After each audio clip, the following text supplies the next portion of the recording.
So here we have a circuit sculpture of a satellite. It's driven with a microcontroller.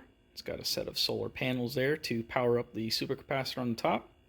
The microcontroller is detecting if it is getting any sunlight. If it detects that it is, it will stop blinking the LEDs and focus on charging by going into a sleep mode. And once it sees that there's no more solar to be collected, then it'll come out of that sleep mode more often and start blinking the LEDs. So how do we make this project and how do we program it? Well, let's begin.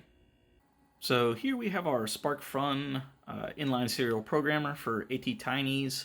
Works with any of the 8-pin ATtiny's like the 13A, the 25, the 45, and the 85.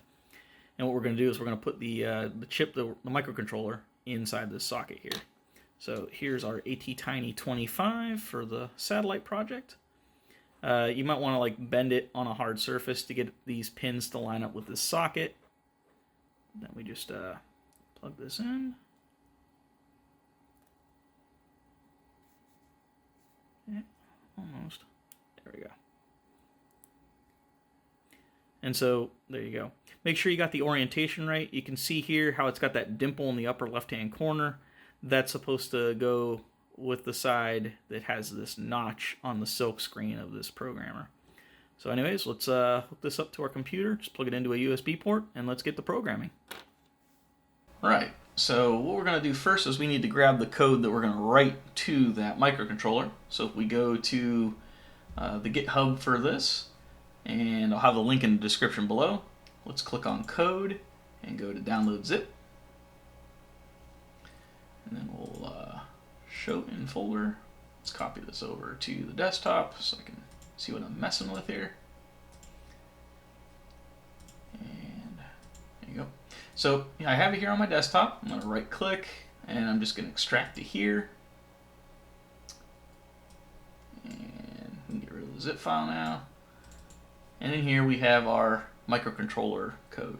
So hopefully you've already done the instructions for installing the Microchip Studio, the avrdude stuffs, and the USBTiny Drivers, because we're going to need that right here. So first thing we're going to do is I'm going to double click on this and open up the Atmel Studio or Microchip Studio.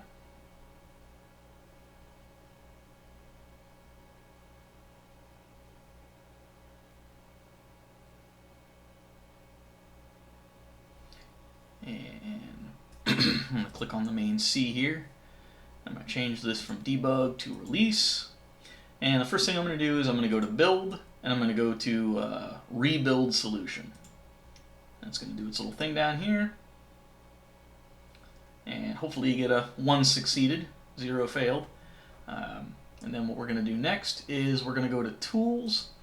And if you guys don't have this already, I'm going to just look at it real quick. But if you go to external tools, make sure you have something in there for the USBTiny to ATtiny 25.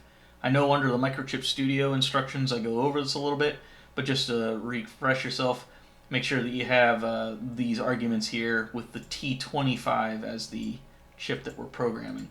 I'll blow this up on the screen here so you guys can see this easier. But once that's in there and that's all set and good, we're going to go to Tools, and then we're going to go to USBTiny to ATtiny 25. And then it's going to program.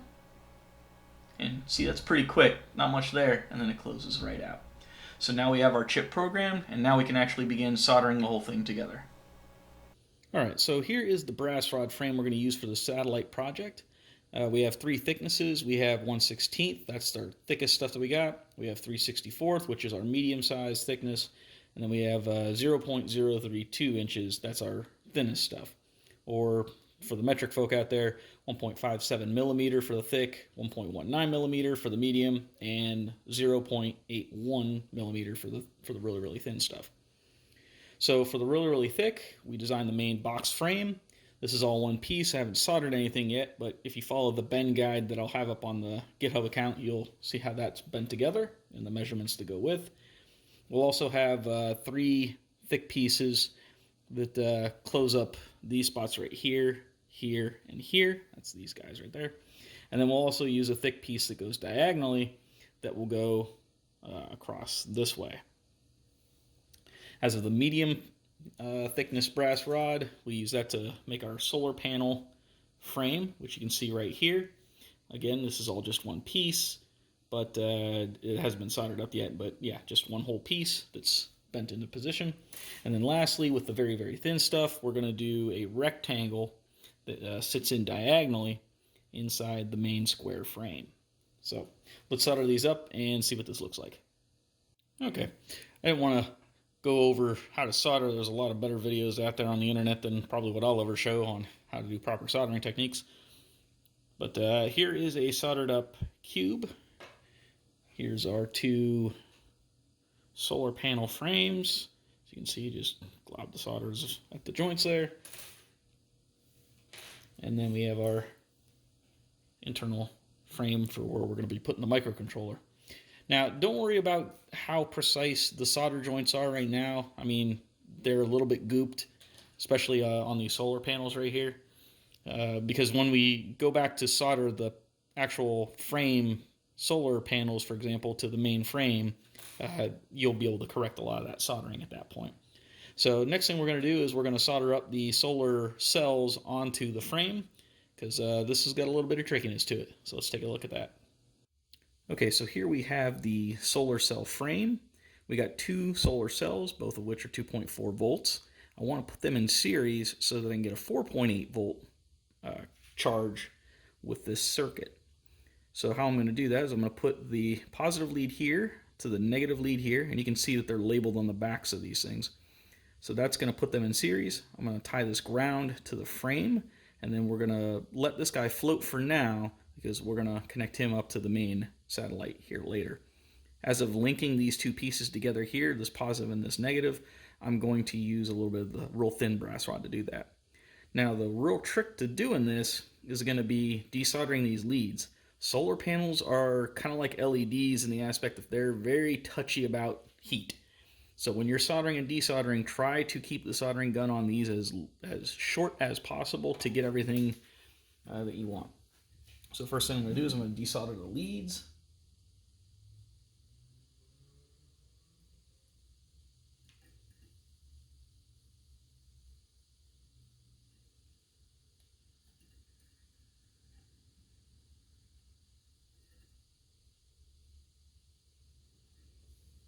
Just like that. Just want to take them right off real quick.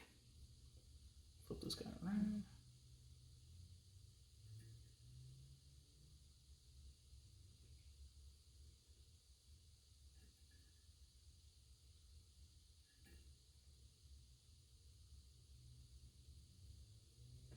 Okay, so now we have the solar cells off, and now we can set them up, and we'll show you here what an assembled set here looks like in a minute. So here we have the completely soldered solar cell. Nothing too fancy. We did add a crossbar that connects the one side of the frame to the other to add some stability. As you can see right here, we took some more of that thin brass rod and assembled that by soldering the negative terminal on this solar cell to the ground, which is basically the whole frame. And then what we did with the positive is we connected a inline axial capacitor. It doesn't really matter what you put in there, because this is more for stability and not so much as electrical. But if you were curious, I'm using 10 nanofarad axial capacitors. What it does end up doing, though, which might be a little bit of a help, I also did it here from its positive terminal over to the grounding frame, is it does act as a decoupling capacitor set. So there is a little bit of decoupling capacitance here, which is, that is kind of nice. And then you can also see here that we have a loop that connects the positive terminal to the negative terminal from one solar cell to the other. So now we have, instead of two individual 2.4 volt solar cells, we have one 4.8 volt solar cell. So we'll solder up the other one, and then we'll start working on getting the microcontroller and everything all soldered up. Okay, so here we have the ATtiny. We kind of dead bug wired this guy up. We used a little bit of the thin brass rod there because we're attaching ground that way, and then we have the positive rail going up into that BAT42 Schottky diode. And then here we have the 10K resistor, and then on the top there we have the 200K resistor. The idea is it's going to be soldered up to the center of the square, kind of like that. Also, we have a 1K resistor. This is going to be our current limiting resistor for our LEDs, and we're just going to put him down here on the corner, and well, we'll have that here assembled in a moment. Okay, so here we have the chip soldered onto the frame. See if we can get that in focus there. But there we are. And we have the current limiting resistor here spoked off to the side. What we're going to do is, because that's ground, we're going to take the cathodes of these two Everlight red LEDs, and we're going to tie them to that resistor. And then the anode of the LEDs we're going to tie to these two stuck out pins here on the microcontroller, which end up becoming, if you look at the data sheet, that's PB0 and PB1 are those pins. So let's solder those up and get that going. So alright, now we have the red LEDs wired in. They're tied to our current limiting resistor, so PB0 here is on the front, and then coming out the back here is PB1 from the microcontroller. It is good to note that we chose these red LEDs because that is the lowest forward voltage of the colored LEDs that are typically found, and the specific Everbright ones that we've scoped out, these ones have a forward voltage of 1.8 volts, which is even low for red LEDs. And the reason we're looking for that low forward voltage is when this guy starts running down on its battery, or sorry, not on its battery, on its capacitor, we want to make sure that it can still actually do something. But you can also notice here that we have no bridges, nothing to jump or short out, so that's always a good thing to kind of check out. Anyways, let's solder this guy up to the frame and get this thing fully done. Alright, so now we have the microcontroller wired up into the frame. As you can see, we had to bend one of the LEDs up here. That way it sits flush and doesn't poke out the bottom. And now we need to install the supercapacitor. So this is a 5.5 volts, 4 farad, not microfarad, not nanofarad, 4 farad, 5.5 volt capacitor. So what we're going to do is we're going to take the stripe side here. It doesn't really give you much to see for a stripe, but it's there. That's your negative. And then this bottom piece right here, that's going to be your positive terminal. So what we're going to do is we're going to wire that in. And now we should have at least a little bit of setup here for this cube. Alright, so now we've wired up the supercapacitor. If you check that out right there, we got the negative lug going to the frame of this whole thing. So basically now this whole frame is pretty much ground. And then if you look at the underside here, you'll see that the positive terminal has a small piece of brass wire going to the juncture of the Schottky diode and the power pin on the microcontroller. So there we are. Now we just need to wire in the solar panels, and then we should be pretty close to done. Alright, so now we have everything all soldered up, well, with one exception. So we have the solar cells physically attached to this guy, but what we don't have is we don't have the positive leads coming off of the solar cells going into the supercapacitor. So we're actually not going to directly wire it into the supercapacitor, because the idea is we want to measure is there juice coming into these solar cells or not, and then send it to the supercapacitor. So what we're going to do is we're going to wire those right here on the end of this 10K resistor, not the side that connects up to the ATtiny, but on the other side where it junctures up with the Schottky diode and that 200K pull down resistor going to ground. So let's get that wired in there, and then we should have a completed circuit. Alright, so now we have this guy all wired up. If you want to take a look here, this part's the part that kind of looks a little ugly, but yeah, we go right from the positive terminal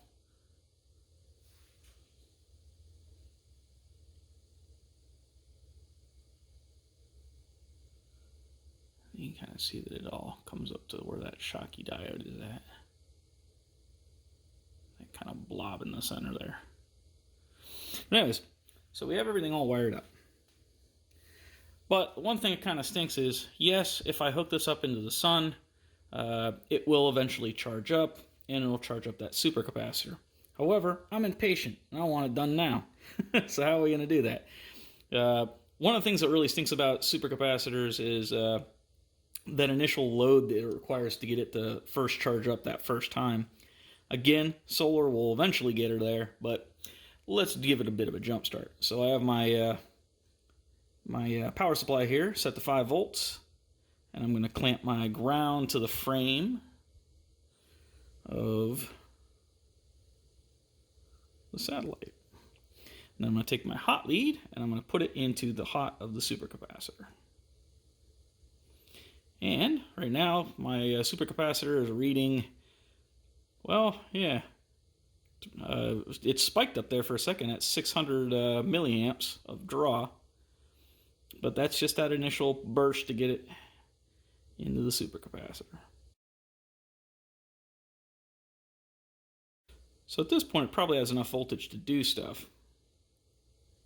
But we're going to have a little bit of a problem with testing this because, well, let's say I disconnect this guy right now. One could make the statement, well, it's not doing anything. The LEDs aren't turning on, so what gives with that? Well, the problem that we have there is the overhead lights that I have are fluorescent, and so that's not going to lend very well to this guy. So what I'm going to do is I'm going to turn off my power supply.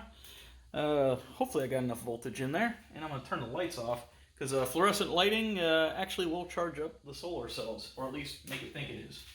So let's kill the overheads.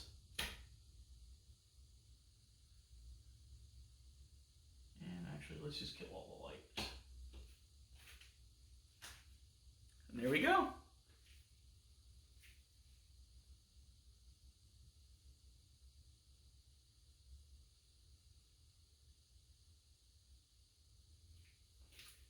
So that's a success.